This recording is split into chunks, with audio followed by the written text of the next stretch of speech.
真没想到邪恶无情的痞老板对待宠物竟然温柔似水，到底怎么回事呢？又是一个枯燥的工作日，章鱼哥不耐烦地将蟹黄堡呈给客人，这时冒出一个婴儿，对着顾客吐舌卖萌，顺道还拿走了美味蟹堡，真的是可爱极了。突然外屋地传来紧急警报声，老谢推开房门，气势汹汹地叫住小宝宝，直接用大身板子扑了上去，拎起小宝就在屁股上一顿狂打。旁边的客人看不下去了，警告老谢立刻停手，以大欺小实在过分，不料却变本加厉，发了疯似的拧断宝宝的脖子，客人们当场吓晕了过去。老谢依旧面不改色心不跳，告诉大家莫要惊慌，这个宝宝是痞老板装扮的。原来早就通过透视镜发现老痞在作怪，安上脑瓜壳如往常一样被踢回海之坝，在外受尽凌辱，还是回到老婆的怀抱最温暖。偷个蟹堡秘方咋就那么难呢？倒不如把精力放在其他上面，忘掉这个烦心事儿。凯伦提议养只宠物会非常有乐趣，可是该去哪里找呢？躲在墙角偷听的海绵宝宝告诉他，动物收容所有很多的，小窝就是在那儿领养的。于是来到比奇堡最大的动物收容所，这里的宠物一个个长得老么咔哧眼的，不是凶的像个大绿怪，就是浑身皱巴巴。派大星这种智障宠物估计要一辈子求带大铁笼，眼瞅着老痞没有一个能看对眼的。海绵宝宝推荐养只海藻，不就是石头上的臭海藻，有啥可养的？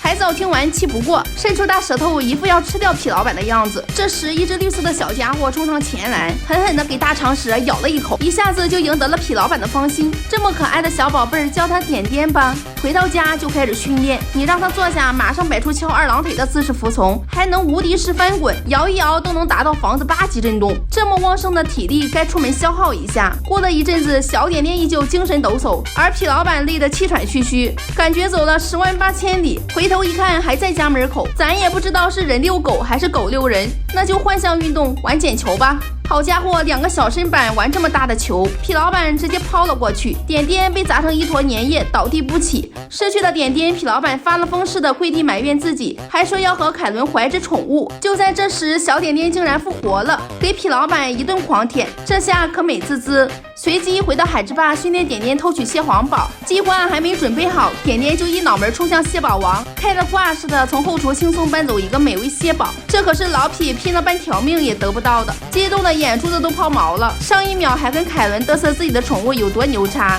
一转身小点点张开大嘴直接吞下美味蟹堡，老痞崩溃至极，这么坏的宠物必须受到惩罚，绑到门外开始罚站。刚没回屋关上门，心一软还是放了小宝贝儿吧。可为时已晚，点点突然不见了，给老痞急得嗷嗷大哭，来找热心市民小海绵帮忙，一路寻找却无半点线索。最后来到动物收容所，这个时间点已经打烊了，里边乌漆麻黑的，顺着墙壁摸到一个开关，不对，开错了，又打开另一个，这灯全亮了，可第一个开关是打开笼锁的，大事不妙啊！攥紧痞老板疯狂逃命，一个个呲牙咧嘴的动物在后边穷追猛使，这下玩完了，闯进一个死胡同，老痞都开始交代自己的遗嘱了。海绵宝宝发现痞老板眼上有个超级大痘痘，撕下来一看是点点，原来他一直藏在老痞的眼角膜里。这群凶神恶煞的动物一步步向前紧逼，小点点果断挑下，上前示威，3个恶怪还肆意嘲笑，不料点点瞬间爆棚了，满血满蓝，战斗力十足，吓得动物们各回各窝，主动关上大锁门。痞老板的宠物卖得了萌，打得了怪，而你们家的宠物是不是只会打呼睡觉？我们评论区见。